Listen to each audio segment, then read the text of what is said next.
Bueno, entonces la clase del día de hoy trata sobre la unidad 2, que es cinemática, ¿de acuerdo? Entonces, la cinemática, pues, es la parte de la física que describe los movimientos de partículas, sistemas o en sí de la materia, sin considerar la causa que origina dicho movimiento. Simplemente, pues, nos va a interesar cómo se mueve y qué información puedo sacar acerca de ese movimiento. Las cantidades que se estudian en la cinemática, pues es la posición, la trayectoria, el desplazamiento, la velocidad y la aceleración. Esto entonces, la posición, pues ya nosotros hemos tenido como una introducción a lo que es la posición y pues yo lo puedo denotar la ubicación o la posición de un vector, perdón, de un cuerpo por medio de vectores, ¿cierto? Entonces, la posición del vector va a ser designada por un vector y indica la localización en el espacio-tiempo mediante un sistema de coordenadas. En este caso, pues estamos trabajando las coordenadas cartesianas. ¿Listo? Entonces, por lo general, vamos a trabajar en un sistema de dos dimensiones. ¿Listo? En un sistema 2D. Ya en un sistema 3D, pues va a ser exactamente lo mismo que yo les expliqué la clase pasada. Que si el producto punto entre dos vectores en 2D, ¿qué pasa si agrego una tercera dimensión? Pues se va a realizar el mismo procedimiento para una tercera dimensión. No va a cambiar en sí. ¿Listo? Muy bien, la trayectoria. Pues depende de en sí del fenómeno de estudio o del sistema que yo esté estudiando, qué trayectoria va esto a recorrer o a realizar el cuerpo que yo esté estudiando. ¿Listo? Entonces, pueden ser trayectorias horizontales, verticales, hacia arriba o hacia abajo, como por ejemplo lanzar un objeto. La horizontal es un carro moviéndose en una carretera. La inclinada, un ciclista subiendo a través de una colina. Y las curvilíneas. Las curvilíneas pueden ser, usted amarra una masa a una cuerda y comienza a girarla. El movimiento parabólico, ¿de acuerdo? Que es como si usted lanzara esta pelota dentro del carro. ¿Listo? Entonces usted va a ver que la pelota hace esto, pero en el carro, la pelota va a ser un movimiento también de traslación, tanto de subida como de bajada también. Y pues también curvilínea, el caso del movimiento de rotación y traslación de la Tierra. Esto alrededor del Sol. El desplazamiento. El desplazamiento, pues, es un ente físico que no le importa la trayectoria que hizo el cuerpo. Lo único que le importa es dónde inició y dónde terminó. ¿Listo? Es como el perezoso de la física. Intenta realizar el camino más corto posible.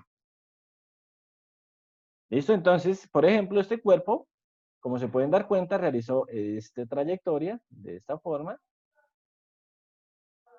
¿cierto? Pero para calcular la trayectoria, me importa es dónde inicié y dónde finalicé.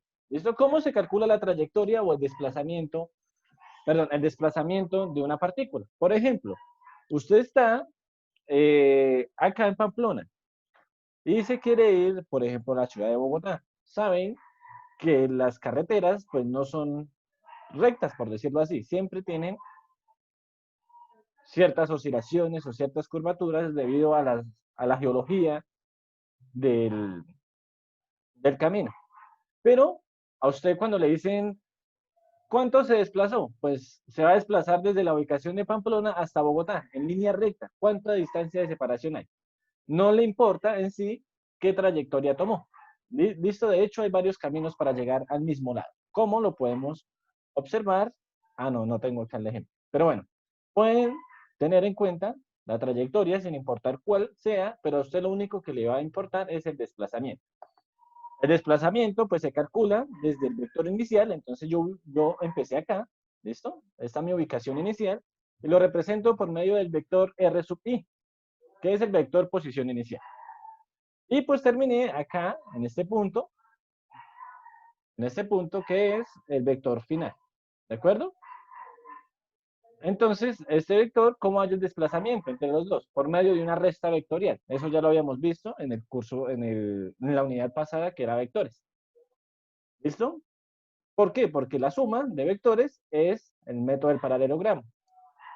Esta vaina, el método del paralelogramo, y la resultante vendría siendo esto. Pero nosotros necesitamos es la trayectoria, por lo tanto utilizamos la resta. Final menos inicial. De esta forma hallamos la trayectoria y se da en unidades de longitud, metros, kilómetros, decámetros, decímetros, etc.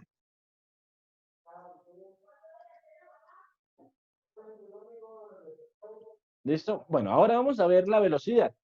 La velocidad, pues ya todo el mundo conoce la terminología de que la velocidad, que es la razón de cambio de la posición respecto al tiempo. En pocas palabras, ¿cuánto demoró en desplazarse desde el punto inicial hasta el punto final? ¿Cuánto demoró? Entonces, para eso tenemos dos formalismos, que es la velocidad media y la velocidad instantánea. La velocidad media es aquella, pues, que tiene en cuenta la posición inicial y la posición final. ¿De acuerdo? Posición final menos posición inicial. En pocas palabras, el desplazamiento. Este es el desplazamiento que calculamos, que les enseñé a calcular, o les expliqué cómo se calculaba en la parte anterior. Por la diferencia de tiempo, o sea, el tiempo final menos el tiempo inicial. ¿Listo? El tiempo que demoró en llegar y el tiempo del cual inició. Por lo general, este tiempo inicial, pues es cero. ¿Listo? Entonces, la velocidad es el desplazamiento sobre la diferencia de tiempo. Y pues está dado en unidades de longitud sobre tiempo, como por ejemplo, metros sobre segundo, kilómetros sobre hora, millas sobre hora, etc. Pero también existe otra terminología que es la velocidad instantánea, que es cuando este delta de tiempo se hace muy, muy, muy pequeño. Y es para calcular la velocidad en un tiempo exacto. ¿Listo? No quiero calcular la velocidad en, que demoró en hacer esa trayectoria, sino que quiero calcular la velocidad punto a punto. ¿Listo? Entonces lo que estoy haciendo es disminuyendo mi tiempo de observación. ¿Listo? Por ejemplo, aquí el cuerpo avanzó 2 metros en un segundo. ¿Listo? Entonces estoy haciendo muy pequeño el tiempo. Entonces lo voy a hacer tan pequeño que se va a hacer infinitesimal y puedo decir que la velocidad instantánea es igual a la distancia recorrida por el tiempo que yo lo estoy tomando. ¿Listo? Cualquiera de los dos términos es bastante válido, pero tienen que tener en cuenta que la velocidad media es durante una trayectoria larga y la velocidad instantánea son trayectorias muy cortas, muy, muy cortas. ¿Qué tanto? Son tan cortas que el tiempo de observación tiende a cero. Muy bien. Y por último, nos hace falta la aceleración.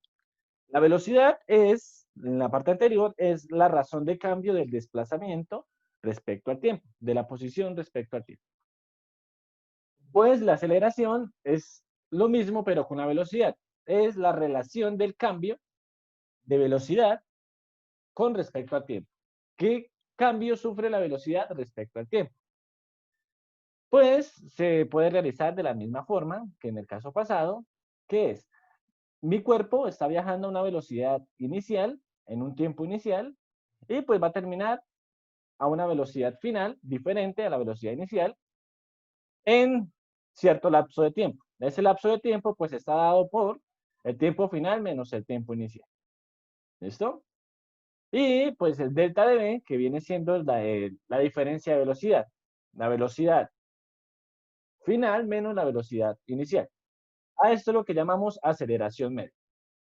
Al igual que en el caso de la velocidad, no nos importa la trayectoria. Si se dieron cuenta, en la diapositiva pasada sucedía lo mismo. No importa la trayectoria con la cual el cuerpo se vaya moviendo, simplemente me importa la posición inicial y la posición final. Muy bien. Ahora, ¿qué hacemos para hallar la aceleración instantánea en cierto punto? Pues vamos a hacer exactamente lo mismo que en el caso anterior. Esta diferencia de tiempo la vamos a hacer tan pequeña que va a tender a cero. En pocas palabras, el límite cuando el delta de tiempo es igual a cero o tiende a cero. Por lo tanto, la velocidad, la aceleración instantánea está dada por la velocidad en ese instante de tiempo dividido en el tiempo que demora. ¿Listo? Las unidades de aceleración vienen siendo unidades de longitud sobre tiempo al cuadrado, como metros por segundo al cuadrado, kilómetros sobre horas al cuadrado, y pues el más conocido, para dar un ejemplo de la aceleración, es la gravedad, ¿cierto?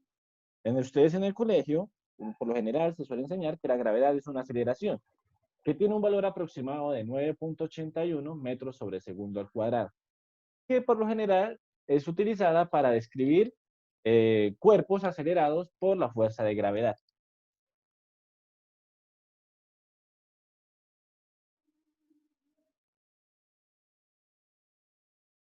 Entonces vamos ya a empezar lo que es el movimiento rectilíneo, ¿de acuerdo? Entonces el movimiento rectilíneo es el movimiento que describe un cuerpo a través de una trayectoria recta. ¿Listo? Entonces su trayectoria es una línea recta, la velocidad es constante y la aceleración es nula, para el caso del movimiento rectilíneo uniforme, o en sus siglas MRU. ¿Listo? Movimiento rectilíneo uniforme. Su trayectoria es una línea recta, la velocidad es constante y su aceleración es nula. ¿De acuerdo? Muy bien, entonces la velocidad pues va a ser igual a la velocidad con la que se está tomando el problema. ¿Listo? En pocas palabras es la velocidad inicial. Como no existe una aceleración, la aceleración es nula, pues esa velocidad va a ser constante a través del tiempo, por lo tanto no va a variar. ¿Listo? Y pues una forma gráfica de representar el movimiento rectilíneo uniforme es esta. Una gráfica de velocidad respecto al tiempo y pues la velocidad va a ser constante en cualquier instante del tiempo. No va a variar. ¿Listo? Ahora, la velocidad no va a variar, pero la posición sí. ¿Listo? Entonces, si nosotros realizamos una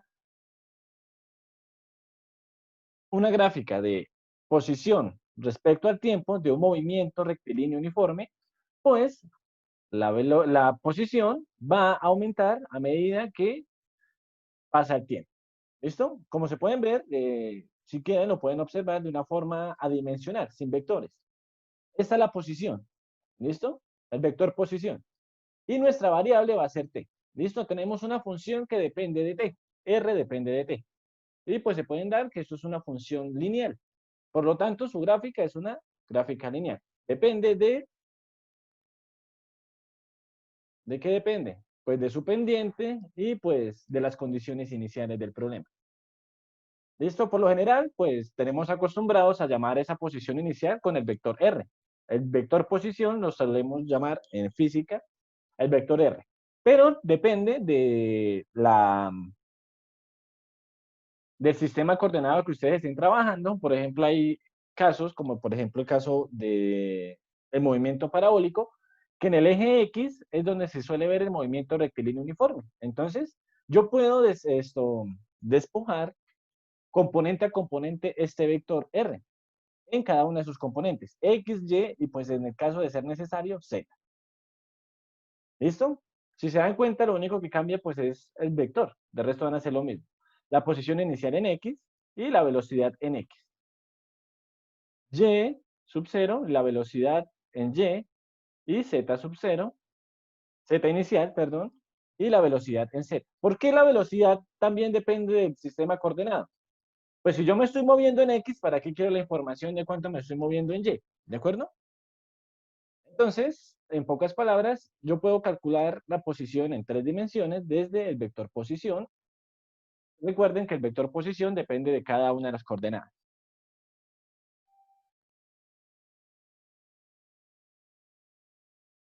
Muy bien. La velocidad es nula. ¿Por qué? Porque dijimos que la velocidad era constante, ¿cierto? En pocas palabras, la velocidad inicial va a ser igual a la velocidad final. Por lo tanto, esto se va a hacer cero. Por lo tanto, la aceleración es nula. La velocidad inicial es igual a la velocidad final. Entonces vendría siendo x menos x, por decirlo así. Por lo tanto, Esta sería la gráfica de aceleración. Muy bien, ahora vamos a ver lo que es lanzamiento vertical. ¿Listo? Caída libre o lanzamiento vertical hacia arriba. Muy bien. Entonces, en este caso ya existe un movimiento uniformemente acelerado, ¿cierto? Pues estamos siendo acelerados o nuestra velocidad está siendo aumentada debido a la fuerza que ejerce la gravedad, ¿cierto? Y pues esa constante, ya todos la saben, no es esto oculto, que es la aceleración de la gravedad, que es aproximadamente 9.81 metros sobre segundo al cuadrado. Para calcular la posición de un cuerpo que va en caída,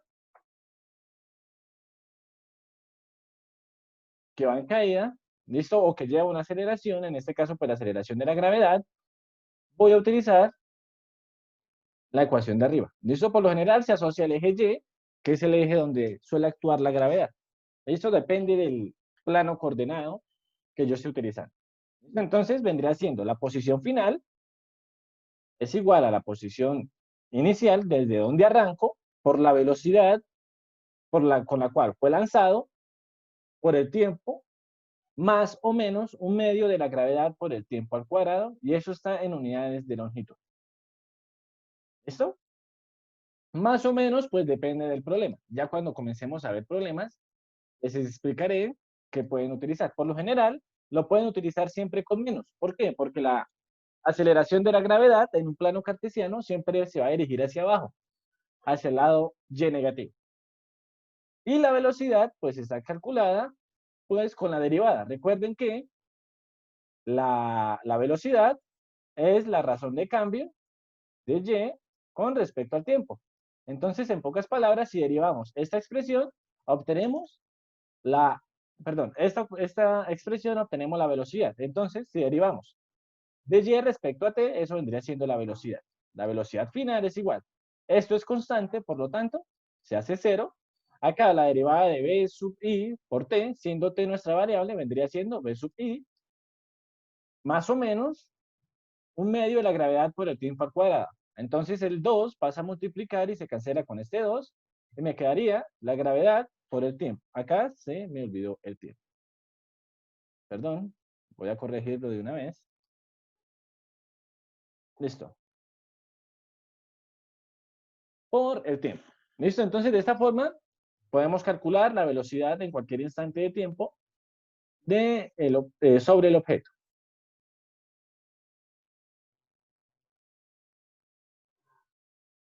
Muy bien, entonces hay que tener en cuenta que cuando el cuerpo se deja caer, en los ejercicios suele aparecer un cuerpo se deja caer desde una altura. Entonces, cuando usted lo deja caer, usted no le está dando una velocidad inicial. Por lo tanto, su velocidad inicial es cero. Entonces, se me simplifican más las ecuaciones, si se dan cuenta. ¿Listo?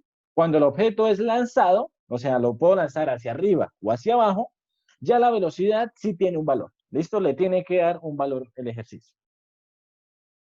La velocidad del punto más alto en el caso de un movimiento vertical, ¿listo? Que sube y baja, pues cuando llega al punto más alto, su velocidad va a ser igual a cero. Siempre tienen que tener en cuenta estos 4 puntos, estos 5 puntos.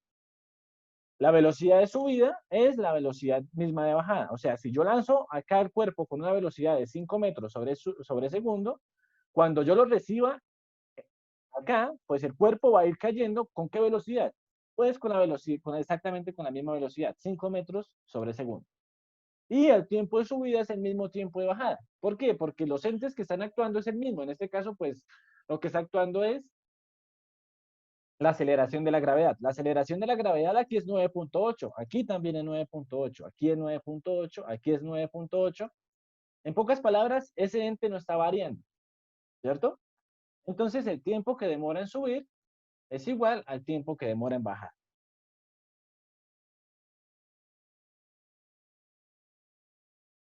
Muy bien, entonces vamos a ver ya lo que es movimiento en 2 dimensiones.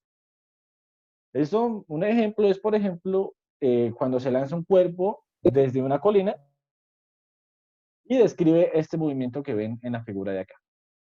¿Listo? Entonces, eso es una simulación que va calculando en tiempo real las velocidades del cuerpo y el tiempo de vuelo. Esto, como se dan cuenta, en el eje X la velocidad no varía, siempre va a ser la misma, y en el eje Y sí va a variar. ¿Por qué va a variar la velocidad en el eje Y? Porque existe una aceleración que justamente se dirige, solamente actúa en el eje Y, perdón, solamente actúa en el eje Y, y esas aceleración es la aceleración de la gravedad. Y recuerden que una aceleración implica que hay un cambio de velocidad respecto al tiempo. ¿Listo? Entonces, el proyectil es cualquier cuerpo o partícula que recibe una velocidad inicial o se puede dejar caer, como ustedes quieran, y luego sigue una trayectoria determinada por los efectos de la aceleración de gravedad y resistencia del aire. En este caso, pues, de esta forma. ¿Listo? Entonces, por ejemplo, un jugador, un arquero de fútbol, lanza, lanza desde la portería hasta el centro de la cancha. El balón va a describir más o menos esa trayectoria, una trayectoria parabólica. ¿Listo? Las características del movimiento parabólico, pues es, su trayectoria es una parábola. Para el eje horizontal, el movimiento es un movimiento uniforme, rectilíneo, o sea, la velocidad en el eje horizontal no va a variar, siempre va a ser la misma. En pocas palabras, la velocidad inicial va a ser la misma. En el eje X es un movimiento rectilíneo uniforme. Y para el eje Y, para el eje Y ya es un movimiento uniforme acelerado. ¿Por qué acelerado? Pues la velocidad va cambiando. ¿Listo? En el eje Y. La velocidad va cambiando debido a los efectos de la aceleración de la gravedad. ¿Listo? En este caso no nos importa qué causa esa gravedad. ¿Listo? Como son las fuerzas. O sea, no nos importa qué es lo que causa que, por ejemplo, el cuerpo suba y en vez de seguir subiendo, baje. Nos importa es la trayectoria, cómo se describe ese movimiento, pero no nos importa el por qué. ¿Listo? La razón que lo causa. Ya cuando veamos dinámica, vamos a ver la razón que causa eso. Muy bien. Entonces, la aceleración, en el caso del eje X, pues como es un movimiento rectilíneo uniforme, es igual a cero, ¿cierto? Y en el eje Y, pues la aceleración es igual a menos la gravedad, que es igual a 9.81 metros sobre segundo al cuadrado. Recuerden que las unidades de la aceleración son unidades de longitud sobre tiempo al cuadrado. En este caso se calcula en metros sobre segundo al cuadrado. ¿Listo? Si pueden ver, de esta forma es que actúa la gravedad. Es la misma en cada punto de la trayectoria. No va a variar. ¿Listo? Esa flecha que se dirige hacia abajo, pues es la gravedad. Si se dan cuenta, es constante en todo el movimiento. Las ecuaciones y gráficas para el movimiento parabólico. ¿Cuáles son? En el caso del eje X, pues la velocidad es constante, no va a cambiar. ¿Listo? Si se dan cuenta, las gráficas, esta gráfica, las flechas azules me representan la velocidad horizontal, que es la velocidad en X, y la flecha verde me representa la velocidad vertical. ¿Listo? Dice, es preciso observar, o sencillo observar, que, acá mejor voy a hacerlo con esto, ¿listo? Es preciso observar que la velocidad en cada punto, en cualquier punto de la trayectoria del movimiento parabólico, la velocidad en X no va a cambiar ni de dirección y tampoco de magnitud. Siempre va a ser la misma. Por eso es un movimiento rectilíneo uniforme. Y en el caso del eje Y, pues acá la velocidad inicial se va a lanzar en el caso hacia arriba y pues a medida que va subiendo, pues la partícula o sí, la partícula va a comenzar a disminuir su velocidad hacia arriba hasta que llega al punto máximo. En el punto máximo la velocidad en Y es igual a cero. Ya después comienza a caer. ¿Listo? Si se dan cuenta, de forma sencilla, la velocidad con la que yo lanzo el cuerpo hacia arriba, en pocas palabras, la velocidad inicial en Y, es la misma velocidad con la que cae al final de la trayectoria parabólica. ¿Listo? Esta flecha verde inicial mide exactamente lo mismo que esta flecha al final. Y lo mismo en cada punto. Por ejemplo, acá la velocidad mide, digamos, 2 metros sobre segundo. Y acá mide menos 2 metros sobre segundo. ¿Por qué menos 2 metros sobre segundo? Porque va hacia abajo. ¿De acuerdo? Es simplemente porque va hacia abajo. Pero la magnitud es la misma. Lo mismo en este punto. Y pues en el punto superior la velocidad es igual a cero. Si nos damos cuenta, es sencillo observar que el vector velocidad, aunque sí se me hace necesario utilizar esto, el vector velocidad está dado por este, ¿cierto? Y pues tiene un ángulo de inclinación. Para yo describir el movimiento parabólico, necesito descomponer esta velocidad en X y en Y.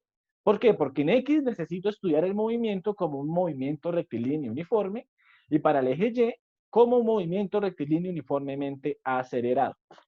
Por lo tanto, la velocidad en X va a ser igual a la componente horizontal de esta velocidad. Entonces, va a ser la velocidad inicial por el coseno del ángulo, en este caso alfa. Esto les pueden dar cualquier ángulo. Entonces, la velocidad en X se calcula de esta forma. Esto acá hay un error de notación. Bueno, esto es la velocidad en X, por eso lo puse entonces vector. No hay ningún problema, dejémoslo así. ¿Listo? Y para el eje Y, pues es descomponer esta misma velocidad, pero con seno. ¿Listo? Entonces la velocidad inicial en Y es igual a la velocidad inicial por el seno del ángulo menos la gravedad por el tiempo. ¿Listo? ¿Por qué? Porque en el caso de la velocidad en Y, sí va variando respecto al tiempo. ¿Listo? ¿Por qué? Porque es un movimiento rectilíneo uniformemente acelerado. ¿Qué aceleración actúa? Pues la aceleración de la gravedad. Y la velocidad inicial con la que sale, que es la velocidad inicial en Y, es la descomposición del vector velocidad inicial. En este caso, pues en el eje Y, que vendría siendo coseno. En el caso del eje X es con coseno. ¿De acuerdo? Entonces, esta es más o menos la trayectoria que va a describir el cuerpo.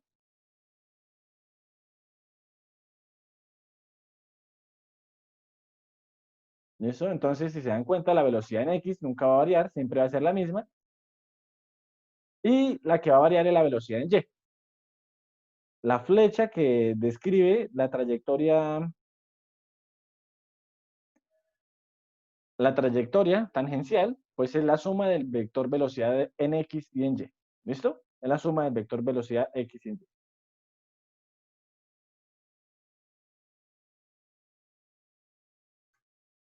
Bueno, esto es una añadidura, no hay problema. Entonces, las ecuaciones en sí para el caso del movimiento parabólico, para el eje X, pues se van a tomar de esta forma. ¿Listo? La posición en el eje X es igual a la posición inicial más la velocidad inicial por el coseno de alfa. ¿Listo? Recuerden que este es la velocidad inicial horizontal o en el eje X por el tiempo. Esto me da unidades de longitud. ¿Listo? Por lo general, se suele ubicar el plano cartesiano desde donde inicia el movimiento. Por lo tanto, mi posición inicial o X inicial va a ser igual a cero. Esto ahora en el eje Y, que ya es un movimiento rectilíneo uniformemente acelerado. Pues, utilizamos la ecuación de un movimiento rectilíneo uniformemente acelerado, que vendría siendo la posición final es igual a la posición inicial, en este caso estamos hablando del eje Y, más la velocidad inicial en ese eje, que en este caso es el eje Y, por el tiempo, menos un medio de la gravedad por el tiempo al cuadrado. Y de la misma forma, estamos hablando de posición, entonces se mide en términos de longitud. Y la velocidad inicial en Y, pues en la diapositiva anterior habíamos dicho que es la velocidad inicial por el seno del ángulo y de esta forma se calcula la posición respecto al eje Y. Y lo mismo, como solemos ubicar el plano cartesiano en el origen del movimiento, donde empieza el movimiento, por lo general la posición inicial es igual a cero. ¿Listo? El movimiento empieza en el centro de coordenadas. ¿Listo? Y la trayectoria está descrita por x tangente de alfa menos un medio de la gravedad por x al cuadrado sobre la velocidad inicial al cuadrado por el coseno cuadrado de alfa. ¿Listo? Entonces, de esa forma se va a comenzar a proyectar el movimiento. Estamos hablando en este caso de posición. ¿Listo? Como se dan cuenta, en Y llega a un punto máximo y vuelve a disminuir. Y en X, pues va a ser constante. ¿Sí se dan cuenta? Y pues la suma de los dos vectores va a ser esta.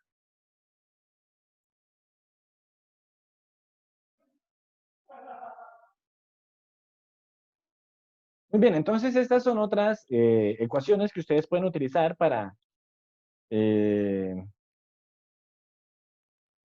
para resolver ese tipo de ejemplos. ¿Listo? Pero por lo general con las ecuaciones, estas dos ecuaciones que les di y las ecuaciones de velocidad, para el caso del movimiento rectilíneo uniformemente acelerado, que es esta, con esas tres ecuaciones pueden solucionar cualquier tipo de problema. Pero hay unas ecuaciones que son subderivadas de ellas, que son estas. Estos simplemente son despejes. Entonces, el tiempo de subida la puedo calcular como la velocidad inicial en y, porque estamos hablando del seno de alfa. Esto velocidad por el seno de alfa sobre la gravedad. ¿Listo? Siempre y cuando, como les digo, el plano cartesiano se ubique donde inició el movimiento. Si se dan cuenta que inició el movimiento y ahí tracé el centro de mi plano cartesiano. ¿Listo? Entonces, el tiempo de subida, el tiempo de vuelo. En el caso, solamente en el caso, esto es importante, el tiempo de vuelo se puede calcular como 2 veces el tiempo de subida, porque el tiempo de subida es el mismo tiempo de bajada. Solamente cuando el cuerpo empieza en y igual a 0 y su movimiento termina también en y igual a 0. ¿Listo? Solamente ahí. Del resto, esta ecuación no es válida. ¿Listo? Solamente se inicia en y igual a 0 y termina en y igual a 0. Ya, como en el caso de, de la de acá, no se puede calcular el tiempo de vuelo con esa ecuación. ¿Por qué? Porque si nosotros trazamos,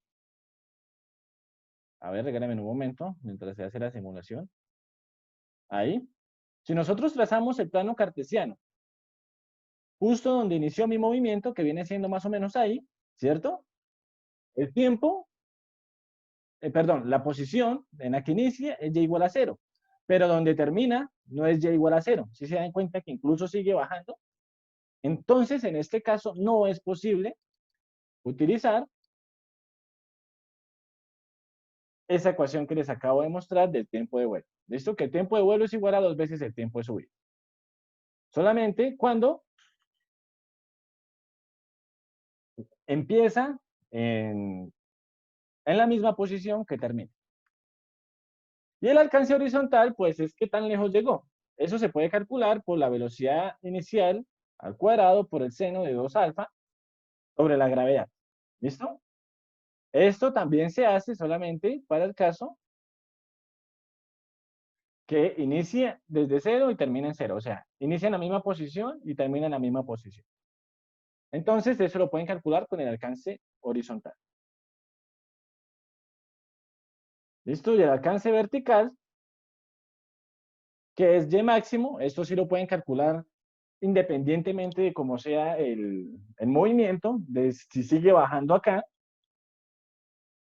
simplemente va a tener en cuenta esta parte del ejercicio. O sea, en pocas palabras, va a dividir el ejercicio en dos. Solamente va a tener en cuenta esto, que es donde inicia y cuánto es el alcance máximo hacia arriba que llega el cuerpo. Entonces pueden utilizar esta ecuación de alcance vertical, que es la altura máxima, se suele llamar altura máxima, igual a la velocidad inicial al cuadrado por el seno cuadrado de alfa sobre 2 veces la gravedad. ¿Listo? Entonces, de esa forma, pueden utilizar esas ecuaciones para resolver los ejercicios. Son ecuaciones bastante sencillas, bastante prácticas, para resolver cualquier tipo de problemas que tengan que ver con la cinemática.